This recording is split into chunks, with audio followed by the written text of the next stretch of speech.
Think about Tesla for a second. Everyone assumed self-driving cars would need an always-on 5G connection streaming terabytes back and forth to the cloud, but Tesla flipped the script. They trained on giant data centers, then they pushed the actual intelligence down into the car itself. Real-time decisions right on the edge with zero round trip to a server farm. That's how autonomy actually works in practice. Now imagine Apple doing the same thing, but not with a few million cars, with over 2.3 billion devices already in people's pockets and on their desks, each one running on Apple's M-series chips and neural engine. If Tesla proved that Edge beats the cloud for speed, accuracy, and scale, could Apple come from behind in this AI race and turn themselves into one of the biggest distributed AI networks on Earth, if not the largest? We all know that the behemoth Apple is egregiously behind in AI, but could they actually be the dark horse that wins the AI internet? Could their massive own goal errors end up being a winning shot? Well, let's take a look.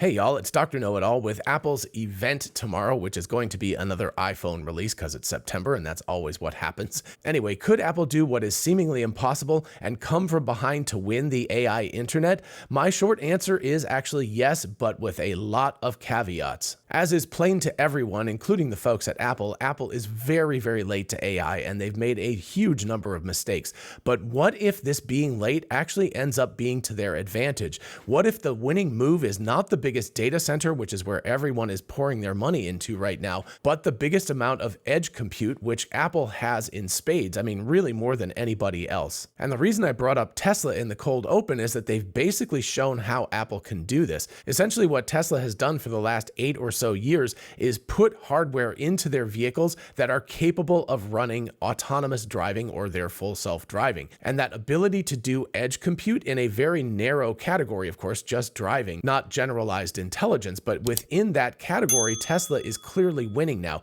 They have come from behind very, very aggressively and shown that Waymo and others in the field really don't have a leg to stand on. Tesla is going to win automotive autonomy. And this gave me the thought over the past couple of weeks that Apple, with their 2.35 billion active devices and their neural engine in their phones, their iPads, their desktops, their laptops, etc., those devices have such a potential to be a massive diffuse intelligence engine that Apple, if they can just get out of their own way and allow a skunkworks team with autonomy to really, really take advantage of this diffuse intelligence, they could actually end up winning. So of course, the first thing to think about is the fact that right now we are using data centers. If you ask a question of ChatGPT or Grok or whatnot, or even Siri for that matter, for the most part, that is being sent out to data centers far, far away from you. You've got these massive data centers with thousands to hundreds of thousands of GPUs running 24/7, just cranking away on all of these answers.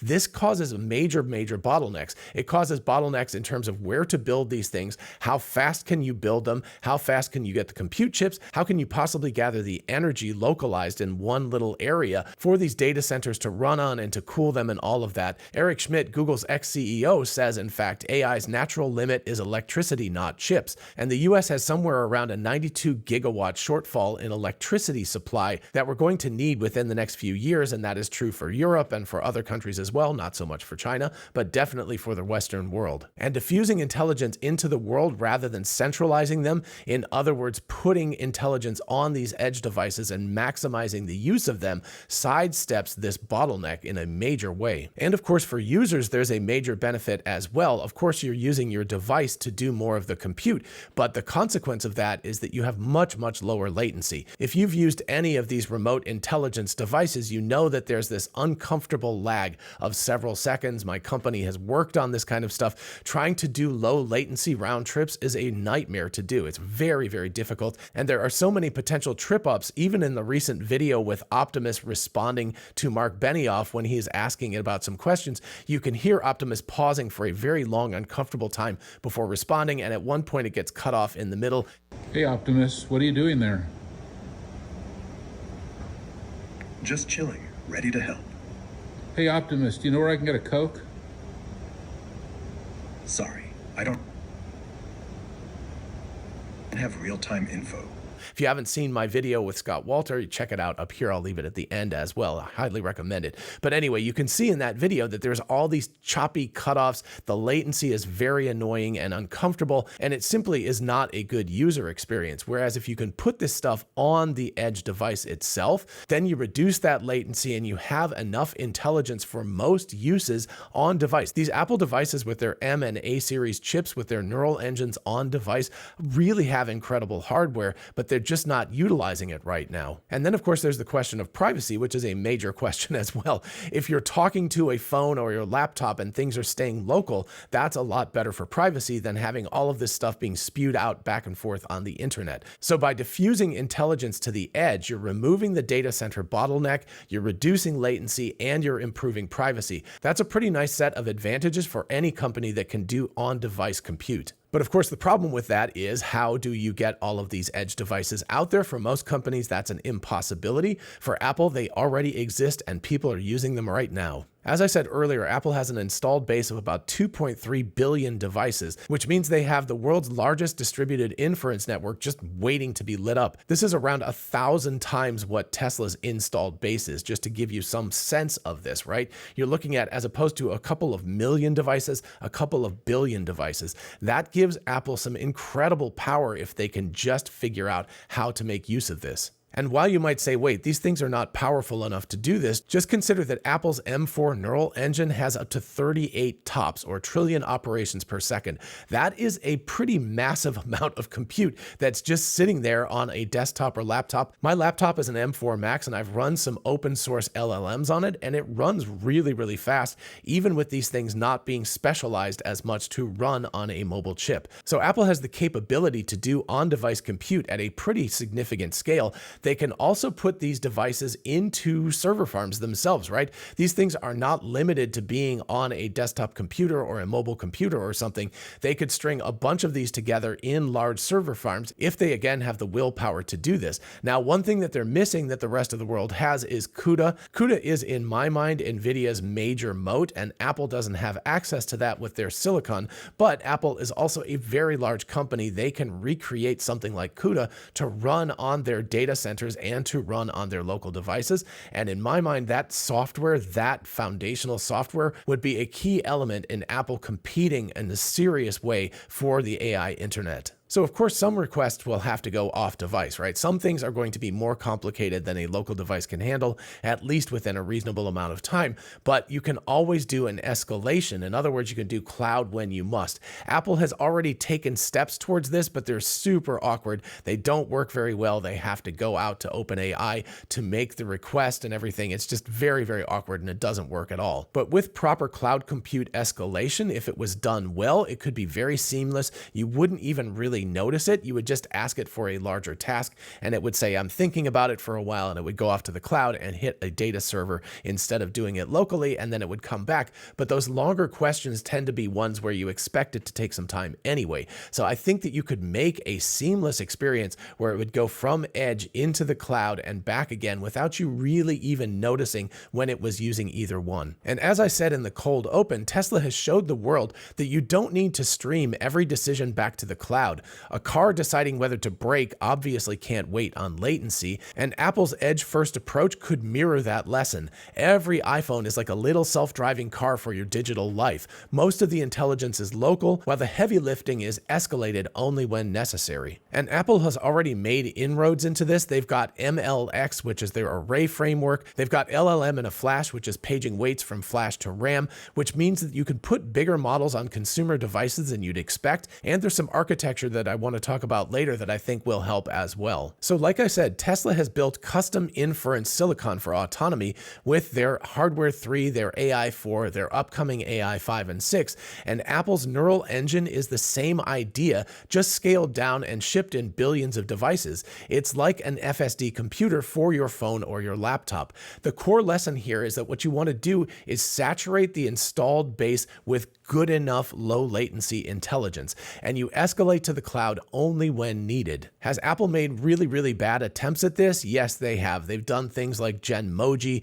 Image Playground, supposedly Smarter Siri. They've done a bunch of work that has been really, really poor at this. And again, I think what they need to do is they just need to go back to first principles. They need to completely ignore what they've done before. They need to stop thinking incrementally. In other words, the iPhone 17 that's going to come out tomorrow probably is going to look just like the 16 and the 15, and it's going to have like just that much more compute power and all of that kind of stuff. They need to throw that stuff away, and they need to really start from scratch and look at first principles and look at what the future of interaction with intelligence is going to look like in the next few years, and actually aim towards that. Aim towards where the puck is going to be, not where it is now or particularly yesterday. So why does this matter? This matters because Apple, just like Tesla, can offload a lot of the compute to paying customers. In other words, you could have millions of micro inferences a day that are happening locally rather than at data centers, and that adds up to a massive cloud offload. That adds up to lower cost per user. It adds up to lower latency, lower power needs, and better privacy. So I know many of you are saying right now watching this video, you're probably screaming at the screen going like, wait, you can't do this on these edge devices. They're too small. You can't cram these trillion parameter frontier models into these devices. And you're right. But there are many architectural breakthroughs that are changing this paradigm. In particular, I think liquid AI or liquid neural networks, which was developed by MIT. These are tiny, adaptive, continuous time networks that generalize well and run efficiently on embedded and edge devices. I think architecture like this is the way out of this bottleneck. It's the way forward. As an example, we can see robust drone navigation with only tens of neurons, not thousands or millions or billions of them, just a few, just a handful of neurons. Using liquid neural networks are able to operate in a robust way. That's the kind of architectural breakthrough that can really squeeze down intelligence onto these mobile devices. So I'm not going to do a deep dive into liquid neural networks today. If you want to see that, please let me know in the comments. I would be happy to do that. I think it very well deserves this. But anyway, I'm just going to talk about this in kind of generalized form today. As I'm sure you know, normal neural networks are fixed size models with weights that don't change once they're trained. So in other words, you do all of this training, you spend millions to hundreds of millions of dollars to train these networks, and then they're frozen in time. They're just an artifact. But if you have new data, if you want to make a change or anything like that, these models are very, very brittle, and they're very, very large. They're super intelligent, but they're very brittle, very large. They can't be updated. Liquid neural networks, on the other hand, which were introduced by MIT and CSAIL way back in 2021, use continuous time differential equations rather than static layers. So that means they have fewer neurons, but each one adapts dynamically to new input. So models are tiny and efficient, yet surprisingly robust at generalizing to unseen situations, which means they are perfect for edge devices like drones, phones, laptops, wearables, etc., where compute and power are limited. You can think of regular or traditional AI like a rigid script that you're reading, whereas liquid AI is an improviser that adjusts on the fly. And of course, this would be an amazing benefit to Tesla's autopilot as well, so that you wouldn't have to wait for updates and retraining to get better. Is Tesla currently using liquid neural networks? I don't believe so, but it is always possible. But should they and Apple look into this architecture in a significant way, especially Apple? Yes, I think that they really, really need to. Liquid AI is a new type of neural network that's smaller, adaptive, and runs efficiently on tiny devices. Instead of being locked into a script, it flows with the situation, which is exactly the kind of tech that Apple could use to make billions of iPhones, laptops, and computers feel instantly smart. So counterpoints to this, number one is that, of course, Google already has their Pixel phones. Windows has AI PCs. These have the 40 to 50 TOPS NPUs as well, neural processing units, as well as Apple does. But while that's true, the difference is that Apple has a very cohesive stack. They own everything from the silicon to the OS to the frameworks to the apps to the cloud computing as well. And they have devices at scale already deployed. They're already out there waiting to be turned on. And of course, the other big counter argument is that Apple is late. We've already seen that Siri is mid at best. That is very, very true, and Apple is their own worst enemy. But actually being late in this case might actually end up being an accidental advantage for Apple, because if they can take advantage of new architectures that are just being explored right now, and they can really push things down to the edge and avoid the cloud server bottleneck, they could generate far more tokens per day, far more generative AI than any of these companies, because they're limited by their cloud servers. So what needs to happen here? Number one is that Apple needs to get out of its way. They need to create a skunk works business. They need to put them off-site. They need to fence them away. They need to get rid of any type of reporting to Apple, except maybe to Tim Cook and the very, very higher ups. They need to leave them alone to create this edge AI from scratch. They need to have full autonomy and a hardware software budget to prototype weird stuff fast. In other words, to build fast, fail fast, learn fast, and develop fast. And by the way, as an aside, I have a perfect starter team for this, so just call me, Apple, if you're interested about this, because I really do.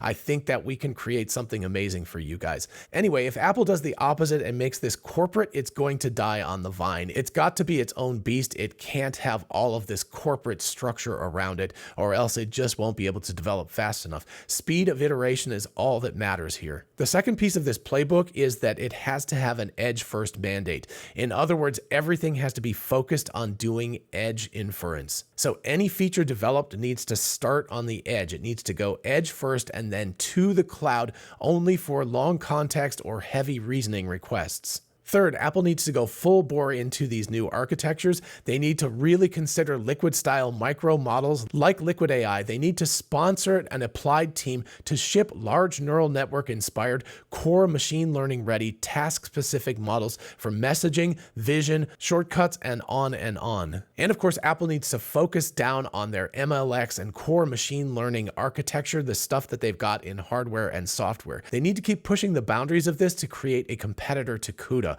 I think that that is really necessary. They need a foundation layer of low-level AI-first software that sits right on their hardware and is incredibly highly tied to it. So in the end, while Apple is definitely behind right now, don't assume we're in the late innings of this game. It is just starting, or maybe as Scott Walter said, it's the early part of the season. It's not even a game, it's a whole season, and we're just in spring training right now. As I'm sure you all know, I am a huge Apple fan, and I really, really want them to succeed.